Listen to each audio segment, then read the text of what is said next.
pioneers, fish, and stuffed monkeys. If there's a better combination for outdoor adventure, you're going to be hard-pressed to find it, because today on At Your Leisure, we have every one. I'm Stephen Human. And I'm Corinne Smart. We're exploring the Tushar Mountains outside of Beaver, Utah, and we're discovering a few surprises along the way.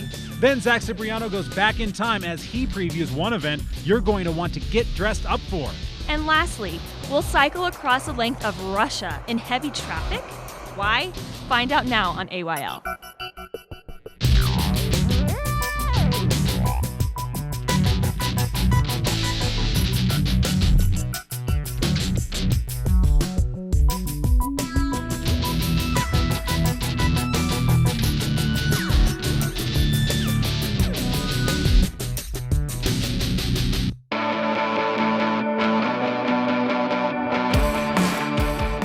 When you think about Utah mountain ranges, usually a couple names spring to mind immediately. You've got your Wasatch Front, and probably the Uintas is a close second. The thing is, there are ranges that hold just as spectacular of adventures and views as the more well-known spots, but with even fewer people. The Tushars are one such place. Right on the doorstep of Beaver, Utah, the Tushars are well worth exploring and will keep you guessing as to what you'll discover next. Beaver becomes your primary base camp for getting to know this impressive range. And this is why we're making Beaver City our hub for the next couple of days while we explore the Tushar Mountains. We're going to start by casting a line. Woo-hoo!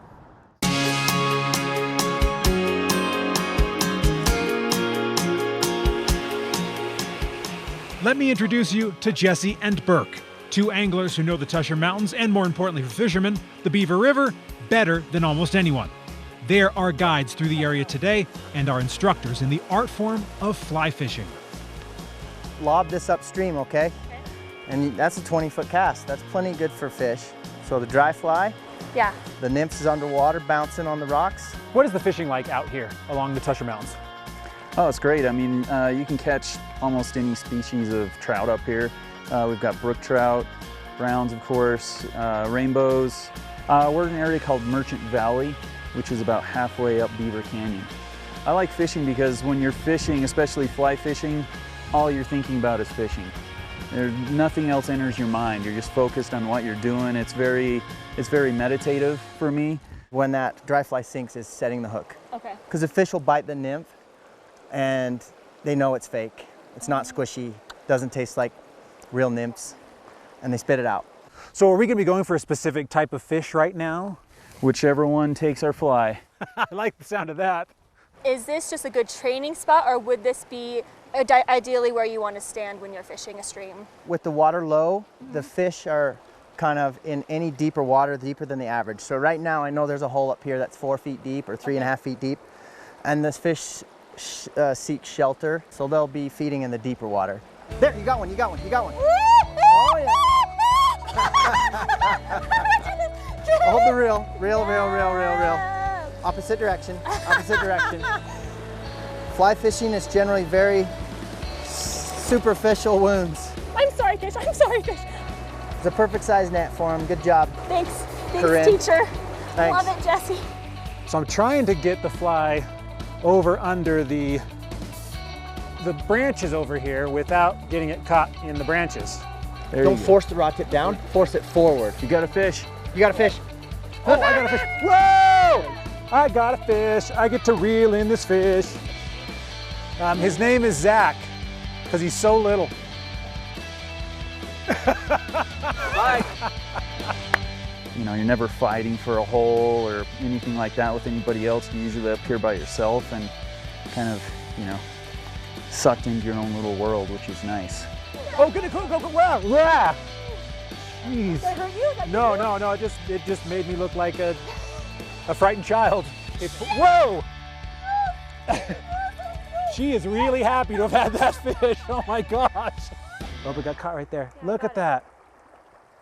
All right, well, now you know where to come to go fly fishing right here out of Beaver County. We got more adventure coming your way, but right now we've got to go to our travel adventure. Look at that guy. That's awesome. He's baby. So my first thought when we drove up here was that it's still stuck in spring. So a lot of the valleys and the hills in Salt Lake are yellow. And up here, everything is green. There's flowers everywhere. There's meadows. I'm in love with it. And you would never see this from the town. You have to drive like 10 minutes from town. So we've left the fishing poles behind, and now we are exploring the beautiful Tushar Mountains in Beaver, Utah. I don't know about you, but this for me is really surprising. Just what we've been able to find. We're a half hour out of Beaver, if that, and look at what we found. It's just absolutely gorgeous. That's why you got to get out on the trail. Speaking of hitting the trail, we're going to leave the Jeep behind. We're going to head out on foot. Let's go.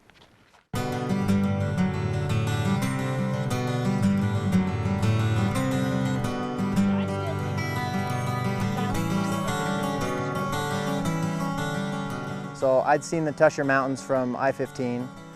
I decided to go backpacking in 2005 from Marysville up to 12,100 feet, and I did it through Bullion Canyon. Took a little jaunt in a hiking trail called the Pocket. I didn't know a place like this existed in the state, and there's nobody here. So you have it all to yourself, and there's some really neat places in the Tushar Mountains. It's not as crowded as, you know, some places you might find in the Wasatch Front. You can come up here and just kind of have the place to yourself, it feels like. Well, this is Utah's best kept secret, and it's too bad you're here, actually. But this is where I basically grew up, and the resources here are very rich. It's beautiful here. The fisheries are great. There's lakes, there's streams. This is one of my favorite canyons in all of Utah. I work all over Utah, so that might say something. The hiking up here is fantastic. We've got 3 or 4 peaks over 12,000 feet, one of which is fairly easy to access. You get the sense like, such a special place. Why don't I come up here every week?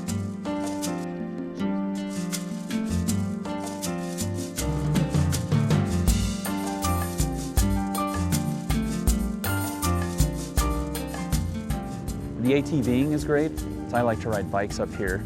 There's so many dirt roads and beautiful highways that you can ride up.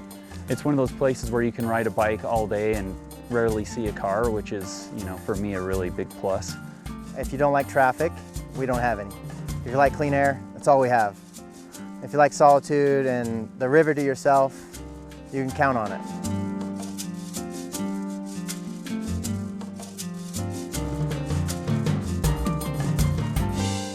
Like just more eye candy for us. Everywhere we look, there's something new to look at.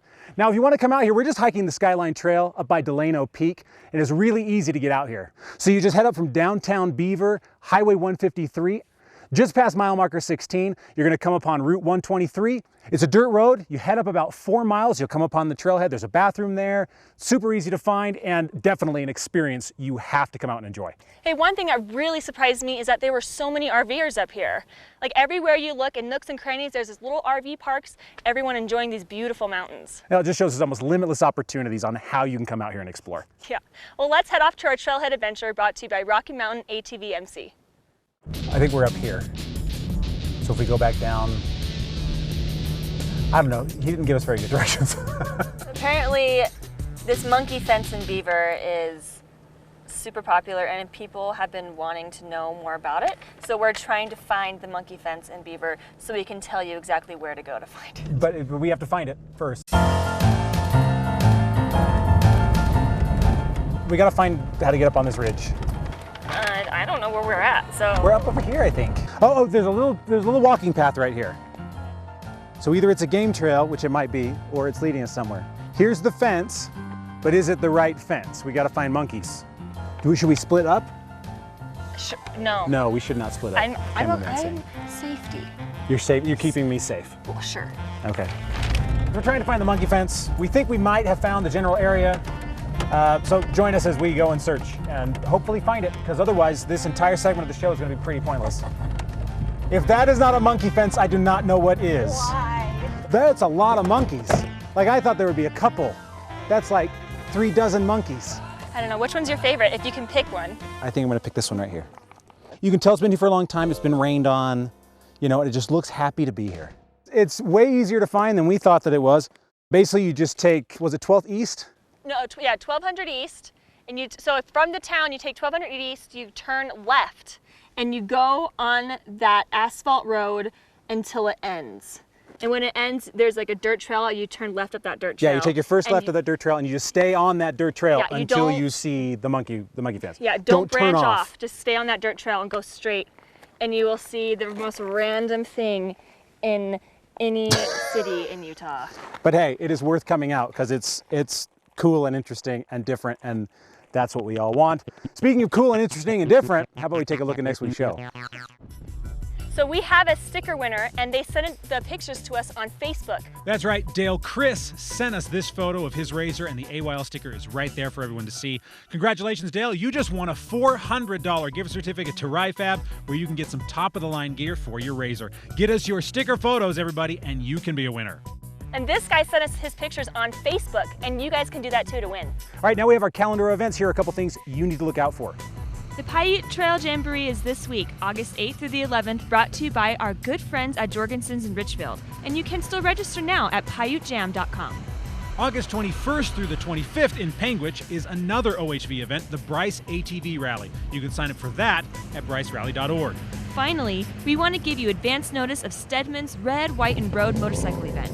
It's on September 14th and 15th in Torrey, Utah. They've been holding this event for almost a decade now, and you're invited to join for one of the most iconic rides in the West. We're 6 weeks out, so you should start planning now. Go to AYLTV.com for more info. You can go on Facebook, you can go on our website and find out more about those events, so check them out. And we want to thank Beaver Tourism and Jesse and Burke for showing us such a good time. All right, well, that's all the time we got today. Remember, get out there and create your own adventure at your leisure. We're going to start by tossing a line. Sorry. And be sure to send our... Sorry.